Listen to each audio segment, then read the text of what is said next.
हर खबर पर होगी आपकी पकड़। डाउनलोड कीजिए ABP live app.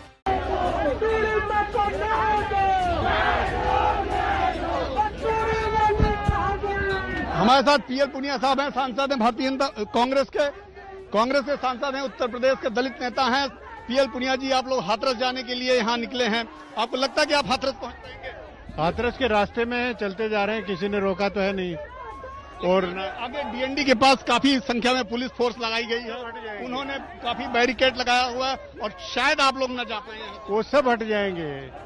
Rahul ji ने स्पष्ट रूप से कहा है, दुनिया में कोई ताकत नहीं जो हमको रोक सके उनको पीड़ित परिवार के पास पहुंचने में। लेकिन सरकार कह रही है कि आप लोग सिर्फ राजनीति कर रहे हैं, जब वहां पे सरकार ने मुआवजा तय कर दिया है पीड़ितों को। मिले तब उसके बाद अगर कहें तो तब बोलना चाहिए, लेकिन अभी तो जाने तो दें, उनसे बात तो करने दें, उसके बाद हम क्या कहते हैं, राहुल जी क्या कहते हैं, उसको देखना चाहिए। क्या डिमांड आप लोग करेंगे? क्योंकि लगभग उनकी सारी डिमांड तो सरकार ने पूरी कर दी। उनसे मिले तो बात तो करें, रोज रोज तो धमका रहे हैं, डीएम उनको धमकाने पहुंच रहे हैं। सरकार कह रही है कि आप लोग जाएंगे तो अननेसेसरी की अन्य तरह आप लोग तरह तरह के बयान दे रहे हैं। कोई कह रहे हैं रेप नहीं हुआ, कोई कह रहे हैं कि मर्डर नहीं हुआ, तो ये क्या है? ये सब तमाशा है। ये थे पीएल पुनिया साहब। आप देखिए, पीएल पुनिया साहब कह रहे थे कि पहले हम जाएं तो उनसे मिलें, तो पीड़ित परिवार से तो फिलहाल हमें मिलने ही नहीं दिया गया है।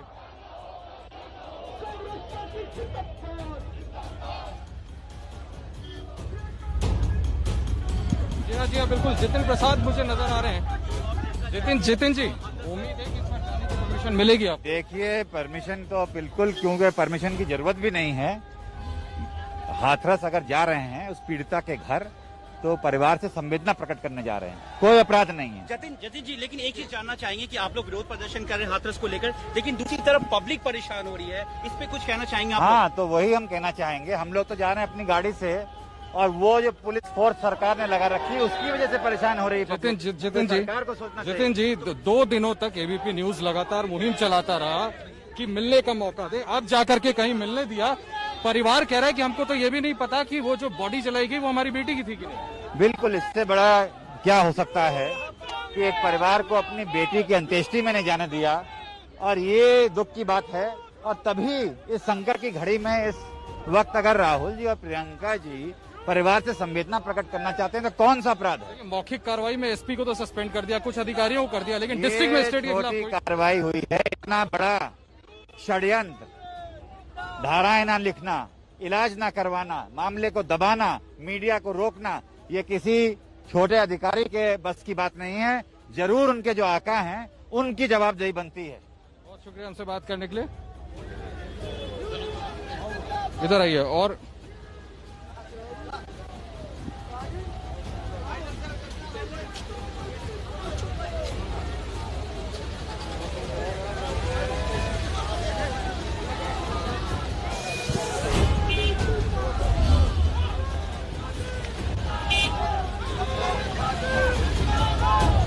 देखिए, कांग्रेस रणदीप सुरजेवाला जो कि इस काफिले के साथ साथ चल रहे हैं। रणदीप जी, 2 दिन पहले भी जाने की कोशिश की थी, लेकिन तब नहीं जाने दिया गया था। क्या न्याय को कोई रोक पाया है? क्या अपराधियों को कोई बचा पाया है? क्या पीड़िता के परिवार के आंसू पहुंचने से राहुल जी और प्रियंका जी को कोई रोक पाएगा? कायर भारतीय जनता पार्टी और डरपोक आदित्यनाथ अगर ये समझते हैं कि वो पुलिस की संगीनों और लाठियों के साए में एक दलित परिवार की पीड़िता के परिवार को कुचल देंगे और उनके न्याय को खत्म कर देंगे, तो वो ये गलत समझते हैं। कायर भाजपा, होश में आओ। हम अपराध नहीं कर रहे, हम केवल और केवल पीड़िता के परिवार से मिलकर आंसू पोंछकर न्याय मांग रहे हैं। एबीपी न्यूज 72 घंटे तक वहां पर रहा, तब जाकर के जाने की परमिशन दी गई। आखिर डर किस बात का? एबीपी न्यूज को विशेष तौर से साधुवाद, जिस प्रकार से अपने वीडियो दिखाकर ये उजागर किया कि आदित्यनाथ ही असली कल्प्रिट है, असली दोषी है। परिवार के बुजुर्ग को, पिता को जिस प्रकार से एबीपी न्यूज ने दिखाया कि जबरन पहले थाने और फिर हाथरस पीडब्ल्यूडी ऑफिस ले जाया गया, जो पिता बगैर चश्मे के देख नहीं सकता, उससे समझौते पर दस्तखत कैसे करवाए, वीडियो कॉल के लिए क्यों ले जाया गया, ये मुख्यमंत्री के दोष को दर्शाता। सर दबाव बनाया गया, हाथरस तक तो जाने की अनुमति मिल गई, लेकिन अब इस सबके बीच में सवाल ये उठ रहा है कि वो 12 में भी एक बलात्कार हुआ है, वहां पर जो है ये नेता कब जाएंगे, ये भी सवाल उठने लगा है। 12 के अंदर जो अनाचार हुआ उस पर फौरन कार्रवाई हुई, सब दोषी पकड़े गए, 164 में पीड़िता के बयान हो गए, विशेष अदालत का गठन हो गया। और मैं विश्वास दिलाता हूं अशोक गहलोत जी की ओर से कांग्रेस की सरकार, याद करिए पहले भी राहुल जी गए थे जब इस प्रकार का अनाचार हुआ था, लेकिन अब न्याय सुनिश्चित आरोप प्रत्यारोप चल रहा है, तो स्मृति ईरानी का बयान आ गया है, राहुल गांधी हाथरस जाने के लिए निकल रहे हैं, लेकिन 12 कब जाएंगे? स्मृति ईरानी आदित्यनाथ को चूड़ियां कब देंगी, सबसे पहला सवाल तो इसका जवाब दें। स्मृति ईरानी जी नौटंकी बंद करिए। अच्छा होता उत्तर प्रदेश के सांसद के तौर पर आप एक गरीब दलित की बेटी के लिए न्याय की गुहार के साथ खड़ी होती। अगर ऐसा नहीं कर सकती तो पद छोड़ दीजिए बजाय नौटंकी करने सवाल ये है कि महिला में एक पीड़ित में भेदभाव नहीं हो सकता। अगर राजस्थान की हम यहाँ हाथरस की आवाज उठा रहे हैं तो राजस्थान की भी उठानी होगी, कांग्रेस को भी सभी आवाज उठाएंगे हम।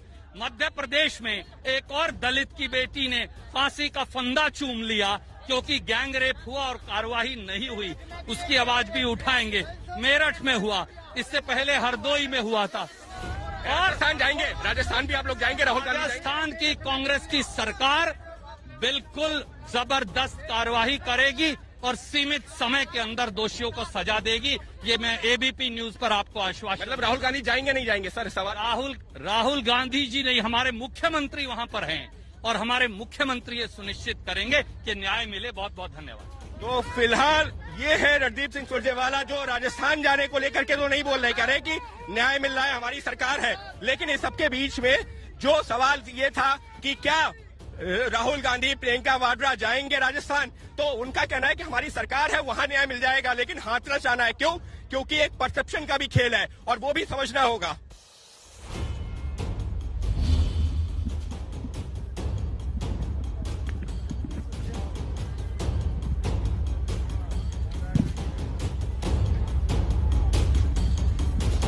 Okay frame. तो फिलहाल इस तरीके की यहाँ तस्वीरें हैं।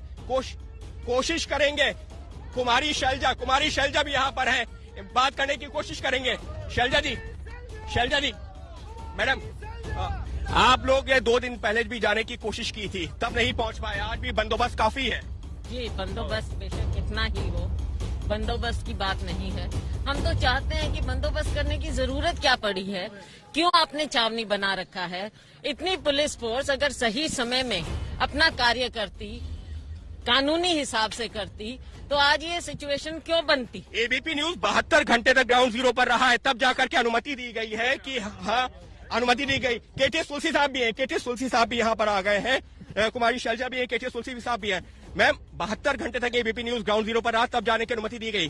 क्या कुछ छुपाया जा रहा? आधी रात में क्रियाक्रम हो जाता है। आप देख लीजिए कि ना केवल राजनीतिक नेताओं को जाने से रोका जाता है, ना केवल राहुल जी और प्रियंका को रोका जाता है, लेकिन ये तो जो हमारा मीडिया है उस पर भी इस तरह का अंकुश लगाया जाता है। आज ये क्या हम इसको आजाद मुल्क कह सकते हैं? और यूपी में तो पूरा जंगल राज चल रहा है। लेकिन मैम आप जो है स्मृति ईरानी का बयान आ रहा है, राहुल गांधी यहाँ पर तो राजनीति करने के लिए जा रहे हैं, वहाँ पर 12 में जाएंगे राजस्थान में, जहाँ पर एक बेटी के साथ में बलात्कार की घटना हुई। स्मृति ईरानी जी को मंत्री हैं, वो एमपी हैं, लेकिन उन्हें जब यूपी में कुछ इस तरह का होता है, किसी बेटी के साथ या किसी गरीब के साथ कुछ होता है, तब उन्हें दिखाई नहीं देता। उन्हें केवल राहुल गांधी जी दिखाई देते हैं, उन्हें सिर्फ राहुल गांधी जी के पीछे छोड़ा हुआ है। कृपया वो अपनी आंखें खोलें। हम उनसे उम्मीद करते हैं कि जो सच्चाई है सब सारी दुनिया को दिख रही है। कृपया स्मृति जी आप उस सच्चाई को देखिए और उस सच्चाई के बारे में मुंह खोलने की हिम्मत कीजिए। राजनीति ना हो करके सभी को इस मामले को संवेदनशीलता से लेना चाहिए। कांग्रेस को भी राजस्थान में भी जाना चाहिए। देखिए राजस्थान का मामला यहाँ से बिल्कुल अलग है। कृपया उन दोनों को एक ही पेज पर मत लाइए, इस तरह की कोशिश मत कीजिए आप।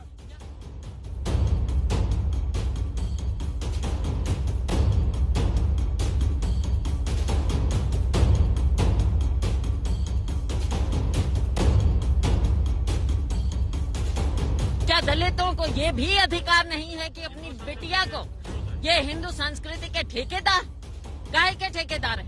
एक गरीब दलित परिवार को उनकी बेटी का शव तक नहीं सौंप सकते और रात को जाकर।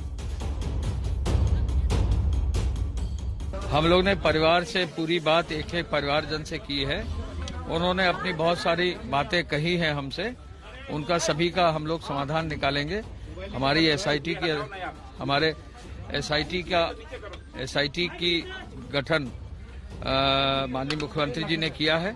उसके अधिकारी आकर एक एक चीज को सुनेंगे, आपकी हर चीज का समाधान निकालेंगे।